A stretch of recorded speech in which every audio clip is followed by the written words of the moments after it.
Good morning all. Now we are going to discuss about what is design thinking with implementation of stress disorder or stress related to stress. Yes. Now we'll start about what is design thinking. Design thinking is a non-linear interactive process that terms used to understand users, challenges assumption, redefine problems and create an innovation solution to prototype and test. Involving 5 phases: empathize, define, ideate, prototype and test. It is most useful to tackle problems that are ill-defined or unknown. Why is design thinking so important? It's crucial to develop and refine skills to understand and address rapid changes in users, environments and behaviors. The world has become increasingly interconnected and complex since cognitive scientist and Nobel Prize laureate Herbert A. Simon first mentioned design thinking in his 1969 book, The Sciences of the Artificial, and then contributed many ideas thinking in his principles. Professionals from a variety of fields, including architecture and engineering, subsequently advanced this highly creative process to address human needs in the modern age. 21st century organizations from a wide range of industries find design thinking a valuable means to problem solve for the users of their products and services.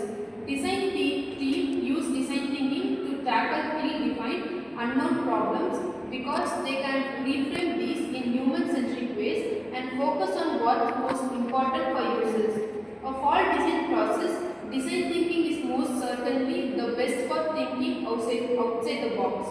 With it, teams can do better UX research, prototyping and usability testing to uncover new ways to meet users' needs. Design thinking's value as a world-improving driving force in business. Global heavyweights such as Google, Apple have wired it to Nobel effect, matches its status as a popular subject at leading international universities. With design thinking teams have the freedom to generate groundbreaking solutions.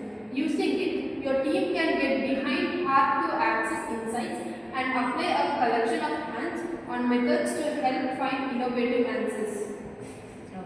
So now we have seen why design thinking is needed and what are the importance of design thinking. We'll discuss about what are the pillars in design thinking. Okay. There are 5 pillars in design thinking: empathy, define, ideate, prototype, and test. Yes. Now we'll implement design thinking into stress. Okay. So how stress is implemented with design thinking? Start. In empathize, reflect on when and why you feel stressed. Talk to others who may have similar experience. Pay attention to your emotions, thoughts and physical responses to stress. In define, narrow down the primary sources of your stress. Is it the work, personal relationship, health, etc. Write a clear problem statement. Example, I feel overwhelmed by work deadlines and can't manage my time effectively. In ideate, list all possible ways you can manage or eliminate the source of stress. Consider the technique like the management, mindfulness, exercise or setting boundaries. Think freely without judgment. In prototype, strategies that seem most viable such as starting a mindfulness routine or setting up a structured daily schedule. Implement the strategies in small, manageable way to test their effectiveness. In test, monitor how you feel after implementing the strategies. Are you less stressed, more focused? Adjust or iterate based on this feedback from yourself or others. If one strategy does not work, return to the ideation class and test another. So first, when the patients come, we will start with empathizing. The first process is empathizing. What are all the problems the person is facing? After once empathizing the thing, we will define what are all the problems which is affecting them to not to overcome their stress. After defining process, we'll get with the idea what are all the process can be implemented to overcome their stress level or their stress management. Once we'll move on with the idea, we'll start with the prototyping and testing.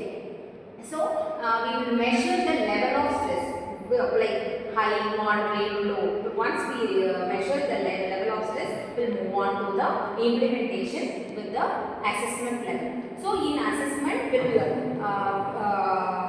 let the patient to know about the mindfulness techniques or to ask them to do meditation, yoga, exercise, etc. for their overcoming their stress. And if the stress is not manageable and if they need meditation, we prescribe meditation with the